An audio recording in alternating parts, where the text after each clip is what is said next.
But I don't understand people who eat cream eggs whole. Oh no. Because you can't enjoy any of it. No. You need to have a bit of space to savour that.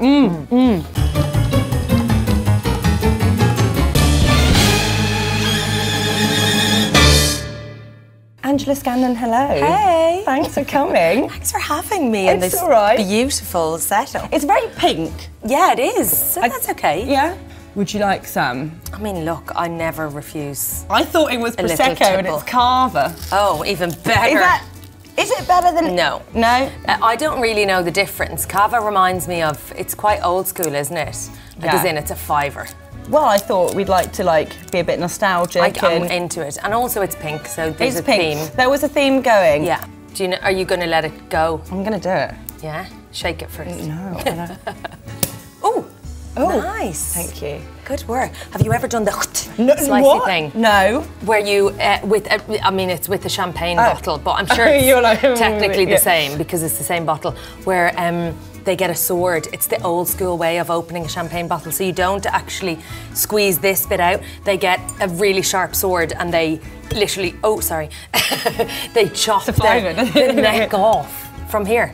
And then it's like a raw-edged glass neck. Should I pour it first? Yeah, thank you. That seems dangerous and also but really impressive at a party. Very attractive for anyone that could do that. Have you seen it? I've seen it, yeah. And it worked? It really did work, yeah. Oh no, I'm really bad at this game. Look at that. Good girl. Yeah. I used to work in a bar. I was the worst. This is not going... It stinks. It actually just is disgusting. Let's go. You've not sold it to me, but I'm going to give it a go. Now I know why maybe Cava's not as popular. Yeah, it's not as soft. It's not as soft. Doesn't go down as easy. As easy, no, I'm sorry. There's a bit of a backlash, isn't there? Yeah, I feel like it's coated my throat and it's impeding any sort of speech, breathing, but I'll give it another go. Yeah, I think that's the key. Did you drink when you were younger? Were you quite bad? Well, no, actually I wasn't. I wasn't that bad. Although my first drinking experience was, I was Bacardi Breezer, Blue Wicked era. Hooch? No, what was that? Sounds really I don't know why I said it like that as well, like It was a fizzy sugar. Like a Bacardi Breezer, essentially. Myself and my friends had a party. We were quite innocent, actually, but it got a bit raucous. I mean, among whatever amount of girls were there, it was fairly tame in the grand scheme of things. Anyway, I injured myself, my ankle. And it actually stayed with me forever. I've got like a weird ankle. You know, you can't see anything, don't worry about it. And because the date would be over, quite frankly. Oh, bad ankle. Bad ankle, Get out. So I remember my mum when we were caught. Because it was in your house? No, it was in my friend's house, but her mum was away. And my mum, I didn't realise, but my mum covered for us. So she was like, oh no, I've gone over, everything's fine, because one of the other mothers ratted us out. And your mum sounds like a cool mum. I know, but she didn't tell me that. At the time, no, because she couldn't let on, could she? Yeah, she couldn't let on. No. But I remember her taking me to school the following morning, and she was going nuts. And she was like, what were you drinking? And I said, it was just a bit of Bacardi Breezer, like chill out. And she said, Bacardi Breezer's a bloody leg opener. And I was like, I had injured my ankle. So in my mind, that was a very literal thing. And I was like, come on, I'm hardly going to like fall down and break my leg open. She obviously was thinking of a different type of opening. So it gives you an idea of how innocent I was at the time. So how old was I? 9, I'm joking. I was like 15, 16 maybe. Oh, so a leg opener? Wow. Do you need me to break that down for no, you? No, second date. It's fine. No. Okay. Do you have a hangover remedy that you would like to share? Because with age, it's getting worse. Diorolite. What is in... Sexy tips over here. Yeah. This is what we're here for. Yeah, which you usually take for, rehydration after issues. It's really good. Take it before you go to bed in a pint of water down the hatch. You'll wake up like a daisy. So, talking about work. Yeah. How would you describe your job? Because you are kind of multifaceted. Like, you do a lot of different things, don't you? So, you write, you present, you know, I'm sure you dance. I used to do styling. Well. I do dance. Irish dance. Do you? Yeah, let's not go there. Okay, later. Yeah, later. I guess they're all similar now. I mean, styling was obviously a different thing because it was completely visual. All of the other stuff is kind of just different ways of telling a story. Yeah. So whether it's on telly or whether it's on paper or whatever. So yeah, it feels like multifaceted, but they make sense to me, you know. I know, I think they do. So it's just different ways of telling a story. And how did you go from, so you started off styling? Yes. So I studied business and then I started off styling. Of course. I know, obviously. Yeah. Good, safe gig. But no, kind of with the idea of creating a fashion label. Like that was always the interest for me. And then I went away traveling. I came back. I was going to open up a boutique, the first of many. And then I worked in one when I got home from traveling, and I absolutely hated it. I realised that my face doesn't lie. And I'm not a very good liar, and so people would be there in their gear, and obviously the boss is standing beside me going, sell the dress, and I kind of would recoil at the idea of having to flog something I hated to someone who okay, that would be, you're just too honest. Yeah.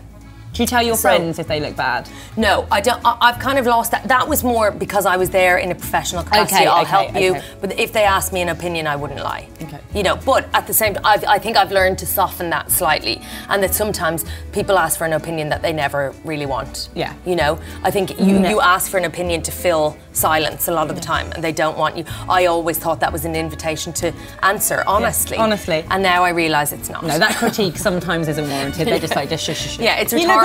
It's rhetorical. Shut up. Angela.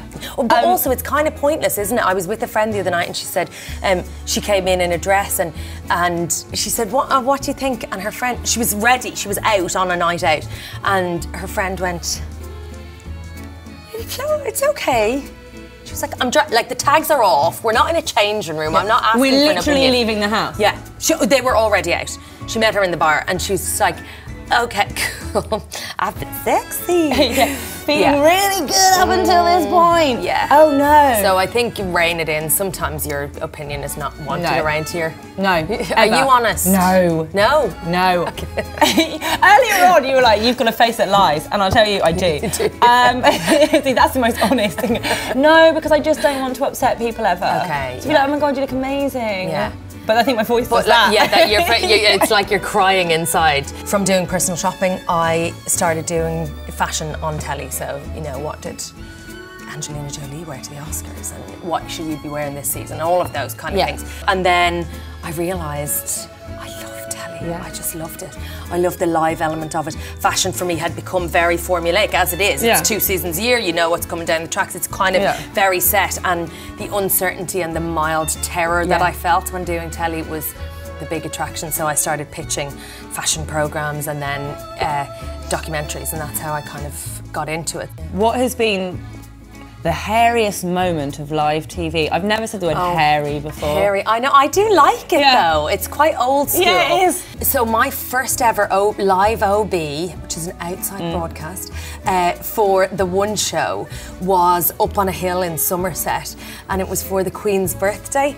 And what could go wrong? What could go wrong? So these guys, amazing bunch of men, had built a beacon. Now I didn't even know what a beacon was. Like you know, it's a bonfire. It's not a beacon. Do you know what I mean? I think they just call it something props to the Queen. You know what I mean? Yeah. So I was like, oh, we're lighting a beacon. I kind of thought like the Olympic torch. No, it's a big like tires and pallets and whatever. I mean, it's not finessed. And so up we went. A bunch of farmers from Somerset. It was a really windy day. They had given the honour of lighting this beacon to a woman called Angela Scanlon, who was 93 years of age, the oldest woman in the village, this teeny little village. And so we went up. Matt and Alex threw to us. First of all, we'd been told we had 12 minutes, and then they said, you're on in 60 seconds. So I had to run from the truck, like literally run from the truck. Up the hills? Yeah, up the hill. Well, the truck was up the hill, but across the fields to arrive. I think when we started, the cameraman said they didn't even know they were live. They were just following me, and then they realised. Don't challenge Annika, isn't it? I love that. Bring that back. Challenge Angela. Hey, I'm just saying. So anyway. off we went, and it was like, oh, we're here on the hills of Somerset or whatever. And then I said, off you go, Anne, light the beacon. And so she lit the beacon, and it like shot up. Okay, and the wind was coming kind of towards us instead of away, and I mean, perspective did make it look a lot more dramatic, but it was really hot and it was really aggressive. She was a 93-year-old, oldest, like, yeah, the matriarch of the village, nearly but like a delicate little thing as well. And so I was there trying to present, you know, and be calm while trying to drag her away from the fire. And then she was not, she didn't want to be seen. She's like, dude, I'm 93, I've got here without your help, so back off. Yeah. And so it was honestly one of the most exhilarating moments of my life. And when we got off, myself and the director, we still talk about this. We got like, Twitter was absolutely alight. I had text messages from people, I think you saved Anne's life. And it was people like, they're sacrificing old people on the one show. It's what Liz would have wanted. They're burning pensioners on the one show for Elizabeth's birthday, for the Queen's birthday. And it was making a sacrifice for Queen. Yeah. Because if you saw it, and at one point, because of the way they were freezing stuff, it was like, I have this big face on where I look like I'm literally feeding her to the flames, even though I was trying to pull her away. So that, for me, is like what it's all about. And they were going, I'm so sorry about that. I was like, don't apologise, it was the best thing ever. Great. Do you get, I'm going to answer this basically myself, but I don't imagine you get starstruck. Sometimes I do, but no, I'm quite, I think because our generation, I don't know, celebs aren't as big a deal as they are to younger people coming up, I think. Who is the most famous person you've met? I did the BAFTAs for BBC, so like all of those, you know, big shots were there. But I think it's when sometimes being a little bit green is a real benefit, I think. I mean, at the BAFTAs, I really shouldn't say Yes, you should. At the BAFTAs, so I was stood there and Michael Fassbender was due to come down the carpet, so I had got like a little nod in my ear, Fassbender will be next, and so I'm like, okay, cool, Fassbender. I can't remember what he was up for actually, but anyway, Steve Jobs. And so he was coming down the carpet and I was like, okay, I'm preparing mentally for Fassbender, okay? And then I was just stood there, it was freezing cold. Oh, it is!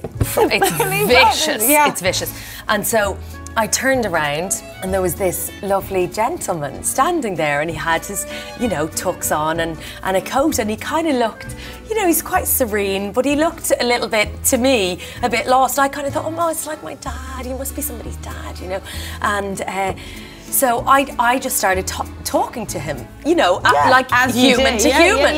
And then I noticed that the camera had come on us, and we were chatting away, and I was like, so, you know, how is this your first time at the BAFTAs, or you know? I don't think I can carry on. He's like, I haven't been to the BAFTAs in 23 years, and I thought, okay, well, he's not the dad of an actor, and I was like, and so I started asking questions, and I was like, who were you most excited to see tonight? And who were your, you know, like if you put your money on someone, who is it, and this, that, and what's so special about the BAFTAs? You know, kind of like open questions. Open questions. Like, it doesn't matter who you are. You could find out. Hopefully you get something. Who is this?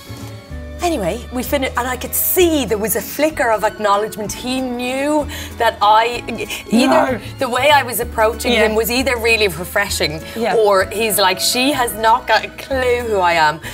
He went away, and I turned around, and I was like, who was that? And the director went, and it was Steven Spielberg. And they were like, we didn't have clearance, like we hadn't been clear, he hadn't agreed to interview You got him though. But I was just chatting to this lovely gentleman, and then it turned out to be Steven Spielberg. I know. Steven, you're like, come with me and I'll help you. Are you okay? Can somebody help this man? Come on over. Yeah, I think it's really nice. Are you in into that kind of like cheap vanilla candle way? There's a difference, isn't there? No, I think it's got some, you know, quite complex undertones to that. Maybe that's the flowers. I think it's the flowers. Yeah. So we would split the bill. Is that what you're saying? Oh no, you'd pay. Okay. No, I'd pay. No. I could pay. No, I pay. I feel like, I don't know, who would pay? I mean, I don't think it's going to cost that much. Do you think we have to pay for the full bottle even though we've not drunk it? No, I think we can just take that with us. Why don't we try and cork this up and you can take it home? Take it, yeah. Have you got a sock on you? Yeah. Perfect. Yeah. And that's how days end with you. Stick a sock on it. Stick a sock on it.